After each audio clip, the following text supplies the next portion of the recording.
तो मैं ये बताना चाहती हूँ कि जो पहले के टाइम में और आज के टाइम में बहुत ज़्यादा फ़र्क है। पहले टाइम में क्या होता था कि औरतें जो है रिलेशनशिप्स को बहुत ज़्यादा महत्वता देती थी।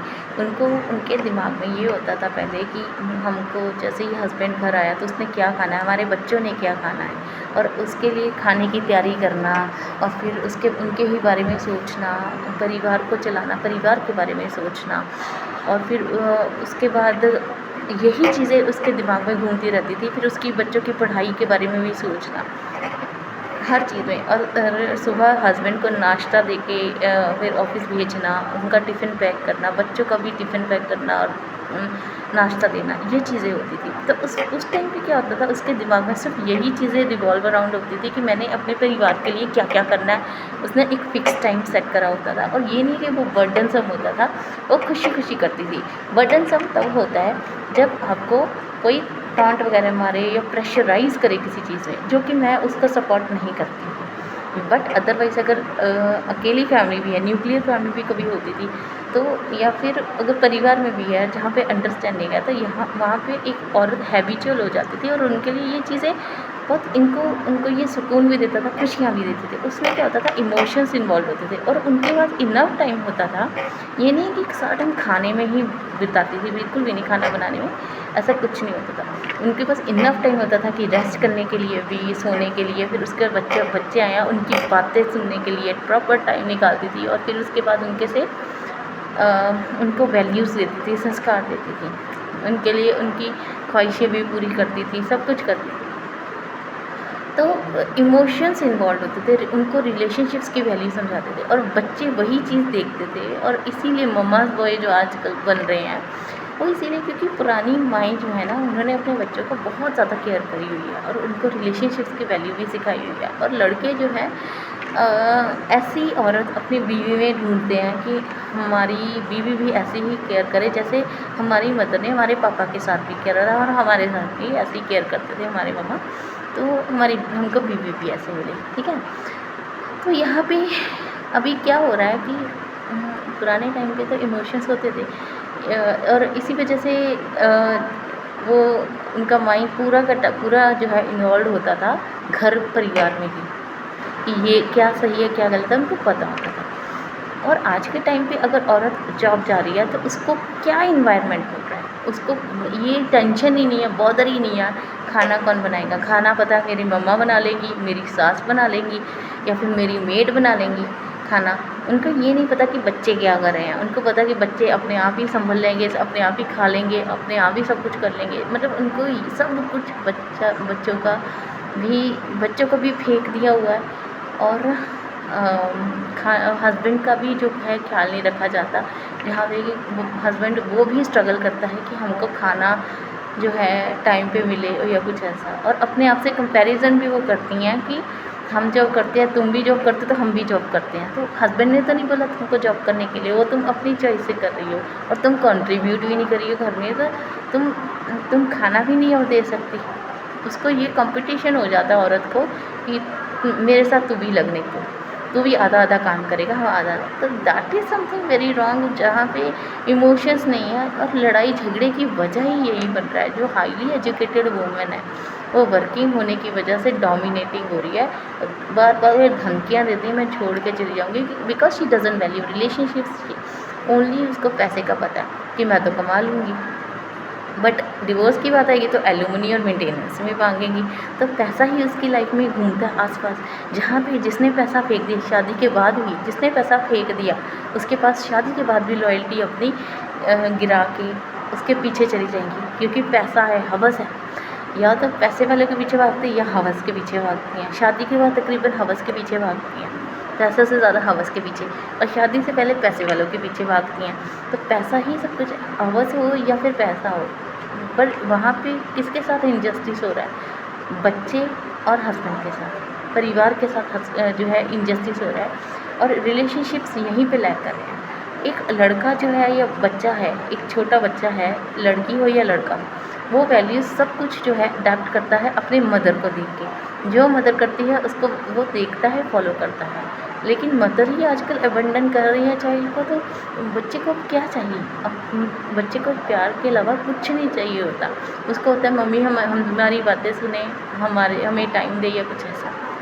क्योंकि ये चीज़ें नहीं, अब जब वो नौकरी में जा रही हैं तो हर टाइम नौकरी में क्या इन्वायरमेंट मिल रहा है उसको, जॉब का वर्कलोड, स्ट्रेस, बॉस की डांट और ये सब चीज़ें, टारगेट्स वगैरह, ये सब चीज़ें मिल रही हैं जहाँ पे उसका ध्यान ही नहीं है घर पे। जो चीज़ दिमाग में घूमेगी वही चीज़ जो है उसकी मतलब वही चीज़ वो सोचेगी और उसके थॉट्स में आएगी और वही चीज़ वो प्रेजेंट भी करेगी आगे जाके। वही चीज़ का अब जैसे इतना वर्कलोड होता है, काफ़ी औरतें जो है वर्कलोड और वर्क स्ट्रेस जो है, जॉब स्ट्रेस फेस करती हैं। घर आके जो है वही स्ट्रेस का लोड जो है वो अपने बच्चों पे इनको भड़ास निकालेगी, हस्बैंड पे भड़ास निकालेगी, ऐसा करके। तो यहाँ पे सफ़र कौन कर रहा है? रिलेशनशिप्स कर रहे हैं। बच्चे बिना वजह पिस जाते हैं, आदमी भी पिस रहा है। तो यहाँ पे सॉल्यूशन क्या है? औरत कह रही है मैं तो जॉब करूँगी, मुझे पैसा कमाना है, लेकिन स्ट्रेस भी हो रही है, हेल्थ इश्यूज़ भी उसको हो रही है, अपनी जान की परवाह भी नहीं कर रही है। उनको हो रहा है कि मैंने तो जॉब भी करनी है, मैंने तो कमाना ही है, ये चीज़ हो रही है। तो यहाँ पे फिर गलत कौन है? कैसे हैंडल करा जाए? एडजस्टमेंट करने को तैयार नहीं है। उनको ये समझ में नहीं आ रहा कि आपकी अगर आप जॉब नहीं कर रहे हो तो इसका मतलब ये नहीं है कि आप यूज़लेस हो गए हो। आपके बच्चे को आपकी नीड है। भले ही आप मेड रख लो किचन के लिए, बट एटलीस्ट बच्चे को तो अबंडन मत करो। बच्चे के लिए घर पे रह लो और फिर एक लॉयल्टी दे दो अपने पार्टनर को या कुछ ऐसा। अगर लॉयल्टी हस्बैंड मांग रहा है कि लॉयल्टी दे, तो वो भी दे दो। प्लस सबसे ज़्यादा ज़रूरत जो होती है एक माँ की, वो बच्चे को ही होती है। इससे ज़्यादा, अब खाने से भी ज़्यादा ज़रूरी है कि बच्चे को निग्लेक्ट ना करा जाए। तो यहाँ पे बच्चा जो देख रहा है आपको, आपसे क्या प्यार कर पाएगा? कभी भी नहीं कर पाएगा। वो आगे जाके आपको लात मार के बाहर निकालेगा घर से। उसको पता होगा कि मेरी माँ ने क्या करा था, आज मैं अपनी माँ को सबक सिखाऊंगा। ये चीज़ आने वाली है। अभी तक ये सिनेरियो था। काफ़ी जो लड़के हैं वो ऐसा इनजस्टिस अपने पेरेंट्स के साथ करते थे, लेकिन औरत के आने के बाद, वाइफ़ के आने के वाइफ़ के आने से पहले किसी भी लड़के ने माँ को घर से बाहर नहीं निकाला। जैसे ही वाइफ़ की एंट्री होती है तो आदमी जो है अपनी माँ को असॉल्ट भी कर रहा है, उसको घर से बाहर भी निकाल रहा है। तो औरत जो है बहुत मैनिपुलेटिव हो गई है, ईविल हो चुकी है। इस वजह से यहाँ पे सारे प्रॉब्लम्स की जड़ जो है वो औरत ही है। और यहाँ पे अब वो टाइम फिर भी था, बट आज के टाइम पे अब आने वाले जनरेशन में ना सिर्फ मदर बट आदमी भी घर से जो है टॉर्चरस फील कर सकता है औरत की वजह से। उसको असॉल्ट हो रहे हैं और औरत जो है उसको असॉल्ट कर रही है। आदमी ना सिर्फ माँ को और सास को, बट आदमी को भी जो है असॉल्ट करी है, उसके साथ इनजस्टिस करी है। क्योंकि रिलेशनशिप्स की वैल्यू उसको पता नहीं है। उसको बस पैसा घूम रहा है। उसको लगता है कि मैंने पैसा कमा लिया, पता नहीं क्या ही करे। भगवान का डर सबने छोड़ा हुआ है। इनको लगता है कि जो मर्ज़ी करते रहें और भगवान कुछ कहेंगे नहीं, भगवान तो है ही नहीं। उनके हिसाब से भगवान एग्जिस्ट नहीं करते। मुँह पे राम बगल में छुरी, बस ये हाल हो गया। आप टेम्पल्स में जाते हो, गुरुद्वारे में जाते हो, हर जगह जा रहे हो, लेकिन आपको राम राम राम राम भी करी जा रहे हो, लेकिन अदरवाइज़ आप क्या कर रहे हो? अदरवाइज़ आप पाप पे पाप करी जा रहे हो। फिर कहते हो कि हमारे साथ बुरा क्यों होता है? हम तो इतना मतलब पाठ भी करते हैं, ये करते हैं, वो करते हैं। आपके कर्मों की वजह से ही तो आपको सज़ा मिलती है। यही है, और कर्मों का फल फिर आपको यहीं पे भोग के जाना पड़ता है। किसी के साथ बुरा नहीं करना चाहिए, बट आज की औरतें बहुत ज़्यादा ईविल हो गई है। ना सिर्फ औरतें, आदमी भी कुछ है ईविल, जो औरतें आदमी को नीचे लगा रही हैं, अपने जैसा बना रही हैं, वो आदमी जो है वो भी ईविल होके अपनी मदर को घर से बाहर निकाल रहा है, असॉल्ट कर रहा है, क्योंकि औरत के नीचे लग गया। जो तो आदमी औरत के नीचे लग गया, उसका पप्पी बन गया, तो औरत भी खुश, आदमी को होता है कि चल एटलीस्ट मेरी बीवी खुश है, टॉक्सिक एनवायरनमेंट तो नहीं करी मैं, उसका पप्पी बन जाता है।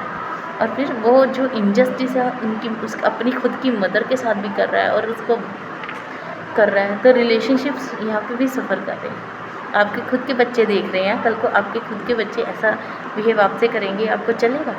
ये चीज़ होती है।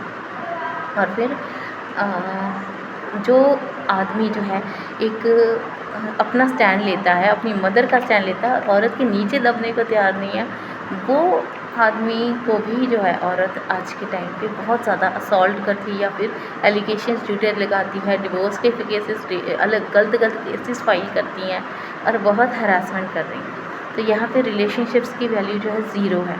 हमें यहाँ पे बैलेंस आउट करने की ज़रूरत है।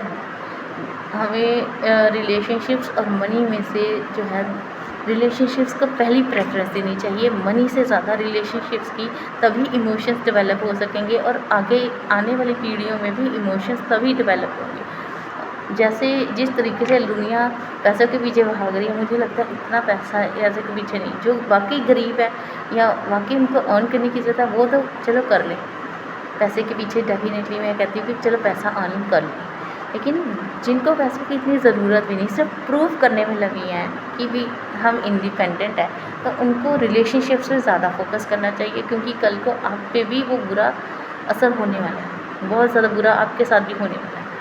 तो बस मैं अभी यही तक बोलती हूँ।